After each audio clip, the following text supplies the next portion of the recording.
اپنے بھی خفا مجھ سے، بیگانے بھی ناخوش، کہ میں زہر ہلاہل کو کبھی کہہ نہ سکا کل۔ وہ شخص جس نے اپنوں سے بھی دشمنی مول لی، پرایوں سے بھی دشمنی سے مراد یہ کہ سچ بات، حق بات ہمیشہ۔ حضرت عمر نے فرمایا اے حق عمر دے یار نہیں چھوڑے۔ تو جب حق علامہ خادم حسین رضوی بیان کرے تو کیسے ان کے یار ان کے ساتھ رہ سکتے ہیں؟ وہ تو آپ لوگ خوش نصیب ہیں جنہیں اللہ نے چنا کہ بھائی آؤ اس راستے پر چلو، یہ وہ راستہ ہے جو سیدھا طیبہ کو جاتا ہے، اور یہ وہ راستہ ہے جس کے کسی قدم میں بھی لغزش نہیں ہے، جس کی کسی بات میں بھی لغزش نہیں ہے، جس کی کسی ادا میں بھی لغزش نہیں ہے، کسی عمل میں بھی لغزش نہیں ہے۔ وہ عمل اتنا مضبوط کہ ہم یہ نہ سمجھے کوئی کہ جناب ہم کسی ختم نبوت کے ڈاکو کے بارے میں نرم گوشہ رکھتے ہیں، تو ایک ذرا بھی ہم انہیں بتا کے آئے ہوئے ہیں کہ اگر حضور کی ناموس اور ختم نبوت سے آڑا لگایا جائے نا تو وہ تو کیا اس کی حکومت تو کیا ہم اس کو ملک میں بھی نہیں رہنے دیں گے، اور پھر کے گلی گلی تباہ ٹھوکریں سب کی کھائے کیوں، اس کو ملک میں بھی نہیں رہنے دیتے۔ اور ہم یہ جو آئے ہیں نا مسلط ہوئے ہیں یا لائے گئے ہیں، ہم ان کو بھی کہتے ہیں حکومت کرنے آئے ہو، حکومت کرو۔ معیشت تم سے سنبھالی نہیں جاتی، مہنگائی تم سے سنبھالی نہیں جاتی، کوئی چیز خارجہ پالیسیاں تم سے سنبھالی نہیں جاتی۔ خارجی پالیسی ہے کیا جی؟ ہر کسی سے پوچھیں آپ کی خارجہ پالیسی کیا ہے، وہ کہے گا امریکہ کے آگے لیٹ جانا، یہ خارجہ پالیسی ہے ہماری۔ اچھا امریکہ نہیں تو چائنا کے آگے لیٹ جانا۔ اچھا جی کیوں؟ کہتے ہیں جی معیشت نہیں چلتی ہماری۔ ارے کیوں نہیں معیشت چلتی؟ معیشت چل کیسے سکتی ہے جب تم نے پورے پاکستان میں نظام سود کا چلایا ہو؟ تم کہو کہ امریکہ ہمارا دوست ہے، تم کہو چائنا ہمارا دوست ہے، میں کہتا ہوں ساری دنیا کے ممالک تمہارے دوست بن جائیں، تم نے اللہ اور اس کے رسول کے ساتھ تو جنگ لگا رکھی ہے۔ تمہیں اس جنگ سے کون جتوا سکتا ہے جو تم نے رب اور رسول کے ساتھ لگا رکھی ہے اس جنگ۔ کہتے ہیں آپ کے پاس معاشی پلان کیا ہے؟ میں نے کہا ہم آتے ساتھ صرف اتنا کہیں گے کہ یا اللہ ہم نے گناہ کیا ہے 70 سال، بحیثیت قوم نہیں، لیکن ہمارے اوپر جو مسلط کیے گئے انہوں نے تو کیا نا، اور ہم نے وہ مسلط خود کیے۔ کیا کبھی چھوٹی برائی، کبھی بڑی برائی، کبھی فلاں کبھی فلاں۔ ہم آ کر معیشت کو پہلی جنگ سے نکالیں گے۔ وہ جنگ کیا ہوگی کہ ہم اللہ اور اس کے رسول کے آگے سر بسجود ہوں گے اور توبہ کریں گے کہ آج کے بعد ملکی وسائل میں جس نے سود لینا ہے وہ آ کے ہم سے بات کرے۔ ہمیں بابا جی فارمولہ بتا گئے ہیں کہ سود کیسے ادا کرنا ہے، جس نے سود لینا ہے وہ ہم سے بات کرے۔ آج کے بعد ملک پاکستان، اسلامی جمہوریہ پاکستان میں سود کا نظام نہ لیا جائے گا نہ دیا جائے گا۔ یہ علماء بیٹھے ہیں، بڑے بڑے لوگ بیٹھے ہیں، کسی گناہ کے بارے میں یہ نہیں کہا گیا کہ لینے والا، دینے والا، کرنے والا، لکھنے والا، سہولت کار، یہ ایک واحد لعنت ہے جس کے بارے میں اللہ تعالیٰ اور اس کے رسول نے اتنی وعید فرمائی ہے۔ تو آپ کیا سمجھتے ہو کہ سود کو چلا کر ملک میں کامیابی ہو سکتی ہے؟ میں کہتا ہوں سارے بھی آپ کے ساتھ کھڑے ہو جائیں، یہ IMF بینک سارے اکاؤنٹ آپ کے لیے کھول دے، پھر بھی اس ملک کی نجات نہیں ہو سکتی جب تک اس کے اندر وہ باطل کا نظام ختم نہیں ہو سکتا۔ اور وہ باطل کا نظام ختم کرے گا کون؟ کہ جن کے اکاؤنٹ سوئس بینک میں نہیں ہے، جن کے بچے یورپ میں نہیں پڑھتے، جن کے سارے اثاثے امریکہ میں نہیں ہیں، وہی آگے کر سکتا ہے جس کو کسی کافر کا کوئی بھار نہیں ہے، کسی منافق کے ساتھ اس کی کوئی یاری نہیں ہے، جس کے دوست مودی اور جنرل نہیں ہے، وہی آگے کر سکتا ہے، کیونکہ اس کو پتا ہے کہ یہ حضور کی امت ہے اور حضور کی امت کے ساتھ بھلا کرنا ہے۔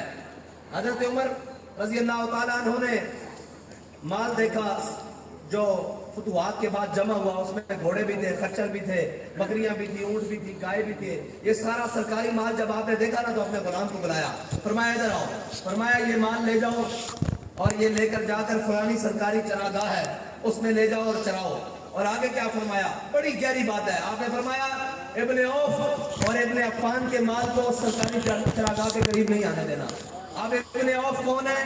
حضرت عبد الرحمن بن عوف جو عشرہ مبشرہ ہے، اور ابن عفان کون ہے؟ یہ حضرت عثمان غنی ہے، تیسرے خلیفہ ہیں اور عشرہ مبشرہ میں بھی ہے۔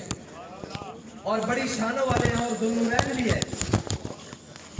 حضرت عمر نے فرمایا ان کے مال کو سرکاری چراگاہ کے قریب نہیں آنے دینا۔ انہوں نے پوچھا کیوں جی؟ آپ نے فرمایا جو تھوڑے تھوڑے مال والے ہو نا، 10 15 15 بکریوں والے، جانوروں والے، ان کو ضرور آنے دینا۔ انہوں نے کہا جی کیوں؟ آپ نے فرمایا ان کے پاس اپنا گزارا کرنے کے لیے یہی چند جانور ہیں۔ ابن عفان اور ابن عوف کے پاس بڑے مال و زر ہیں، ان کے پاس باغات ہیں، ان کے پاس جناب مال و زر ہے، یہ اپنا گزارا کر لیں گے۔ لیکن ان غریبوں کا کیا ہوگا؟ آج ہوتا کیا ہے کہ بیریا ٹاؤن اور ڈی ایچ اے میں لائٹ نہیں جاتی، لیکن غریبوں کی بستیوں میں لائٹ جاتی ہے۔ حکومتوں کے کام یہ نہیں ہوتے کہ امیروں کو فیسیلیٹیٹ کریں، جو جنریٹر کی ڈیزل کو افورڈ کر سکتے ہیں، جو جنریٹر کے پیٹرول کو جلا سکتے ہیں، ان کے ہاں بجلی بھیجو، کہ ان کے پاس وسائل ہیں، ان کی بجلی بند کرو۔ لیکن جو غریب بل دینے سے تنگ ہے اس کی بجلی بھی بند کر دو گے، وہ بیچارہ کیا کرے گا؟ اگر اسلام کا نظام ہو تو وہ امیروں سے کھینچ کر غریبوں کے منہ میں ڈالتا ہے، لیکن اگر باطل کا نظام ہو، اگر کفر کا نظام ہو، اگر ظالم کا نظام ہو، تو وہ غریبوں کی مال جمع کر کے امیروں کے منہ میں ٹھونستا ہے۔ اس لیے ہم آپ کو کہتے ہیں کہ پاکستان کی نجات صرف اور صرف حضور کے دین میں ہے، وہ دین کہ جس کے ساتھ عمر لگے تو امیر المومنین بن جائے، اور اگر کوئی حبشی غلام لگے تو وہ بلال حبشی بن جائے۔ وہ نظام، ہم حضور سید عالم صلی اللہ علیہ وسلم کے نظام کی بات کرتے ہیں، اور علامہ اقبال نے کہا تھا الحذر آئین پیغمبر سے 100 بار الحذر۔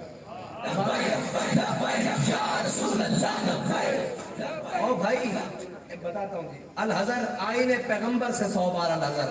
ان کو ہر چیز گوارا ہے، ہر بات گوارا ہے، لیکن ڈر ہے تو حضور کے نظام سے ڈر ہے۔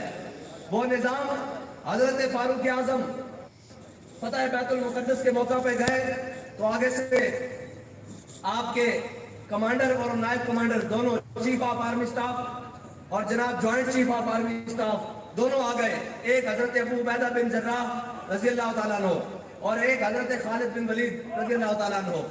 ٹھیک ہے، یہ دونوں آگے سے آ گئے تو حضرت ابو عبیدہ بن جراح نے کہا امیر المومنین یہ آپ نے کیسا کپڑے پہنے ہوئے؟ آگے یہودیوں اور عیسائیوں کے بڑے بڑے راہب کھڑے ہیں، بڑے بڑے رؤساء کھڑے ہیں، بڑے بڑے جناب عہدوں والے کھڑے ہیں، وہ کیا دیکھیں گے کہ امیر المومنین کس حالت میں ہے؟ آگے جب ایک نہر آئی نا تو حضرت عمر فاروق جب وہ نہر پار کرنے لگے تو آپ نے اپنے موزے اتار کے ایک موزہ دائیں کندھے پہ رکھا، ایک بائیں کندھے پہ رکھا، تو جب آپ چلنے لگے نا تو انہوں نے کہا امیر المومنین یہ آپ کیا کر رہے ہیں، لوگ کیا کہیں گے؟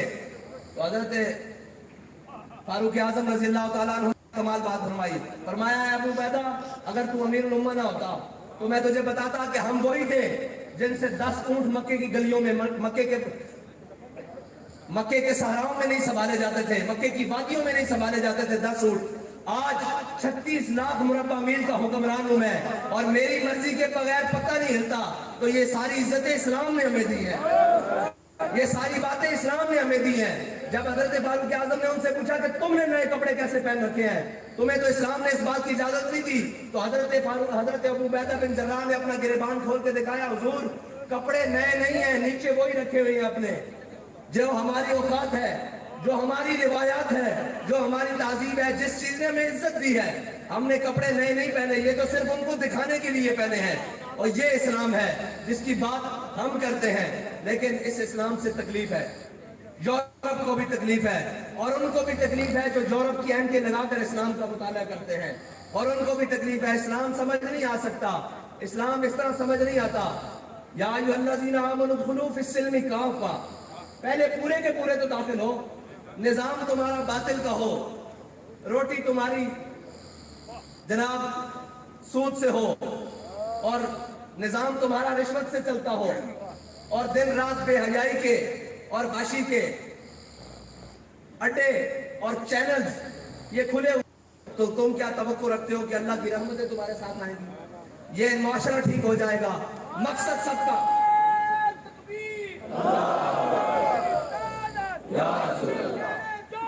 رضوی تیرے جان سان لبیک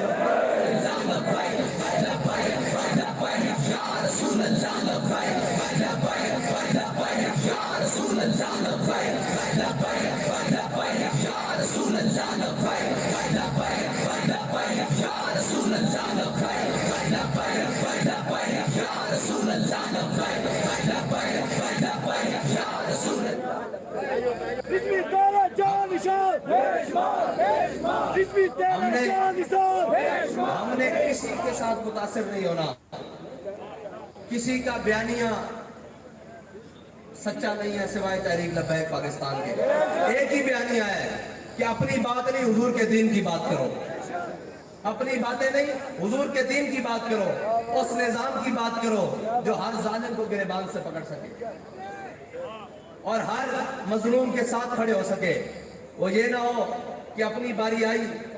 بات پھر یہ ہے کہ ابھی تازہ اترا ہے نا سیٹ سے تو باتیں ساری اس کے بارے میں ہی ہیں. اس لیے کہ ابھی 4 شہر چلے ہیں بندہ کوئی نہیں نظر آیا. اتنے لاشاں موڑے پہ چک کے لکھاں شہر کھا کے کسی ایک نے بھی یہ کیا ہوئے کہ میرا تحریک لبیک نہ کوئی تعلق نہیں. کہتے ہیں کہ ہمیں جلسہ نہیں کرنے دیا جا رہا. میں نے کہا ہمیں تو نعرہ لگانے سے روکا جاتا تھا لیکن ہمارے ہر کارکن سے لے کر اوپر تک سب نے کہا کہ ستم کرے تھا ہنر آزمائے تو تیر آزما. کیونکہ ہم ان کی اولاد میں سے ہیں جنہوں نے ظالم کا مقابلہ کیا ہے, جنہوں نے قوم کی بیٹیاں نہیں نچائی, جنہوں نے قوم کا مال نہیں کھایا, جنہوں نے چوروں کی وکالت نہیں کی, جنہوں نے ڈاکوں کی وکالت نہیں کی, جنہوں نے ناموس رسالت کے لیے پہرا دیا ہے, ان کے مجاہدوں کے اوپر ظلم نہیں کیا. ہم ان کی اولاد ہیں. اس لیے ہمیں سب کو ایک بات تو طے ہے کہ یہ سوچنا ہوگا کہ ہمیں اب سب سے منہ موڑ کر حضور کے دین کی طرف منہ کرنا ہوگا. ورنہ ہمارا مستقبل انہی کے ہاتھ ہے جن کے ہاتھوں میں اب یہ ظلم کا پورا نظام ہے, جنہوں نے پاکستان کی آئی کئی پھیر کے رکھ دی ہے, پنجابی آئی کئی پھیر کے رکھ دی ہے. وہ ایک ملک جسے ایک طرف سے دشمن لگتا تھا اس کا نام بھارت ہے, وہ آج بھی لگتا ہے, جس کو صرف سیکیورٹی رسک تھا. آج اس ملک جس میں کسی قسم کی کوئی کمی نہیں ہے, آج اس پورے ملک کو معاشی رسک بنا کر کھڑا کر دیا ہے. آج اس کی معیشت کو اس دانے پر لا کے کھڑا کر دیا گیا ہے. سود کے ذریعے, کرپشن کے ذریعے, بددیانتی کے ذریعے, بدعہدی کے ذریعے جو کچھ ہو سکا اس ملک کو زخم دیے گئے. جتنے ہو سکے اس ملک کو زخم دیے گئے. وہ کہتے ہیں کہ آپ کہاں سے نکل آئے ہیں؟ میں نے کہا ہم نکلے نہیں ہیں, اللہ تعالیٰ نے پاکستانیوں کو پھر ایک موقع دیا ہے. وہ تحریک لبیک پاکستان کی صورت میں کہ ہو سکتا ہے تمہاری نجات, تمہاری بھلائی ہو جائے, لیکن اس کے لیے قوم کو فیصلہ کرنا ہوگا کہ ان چوروں سے, ان لٹیروں سے جان چھڑانی ہے اور اب وہ نظام اور وہ لوگ لے کر آنے ہیں. کہتے ہیں کہ پڑھے لکھے لوگ. میں نے کہا پڑھے لکھوں نے تو پاکستان کو واڑا ہے, کون سا ان پڑھ تھا؟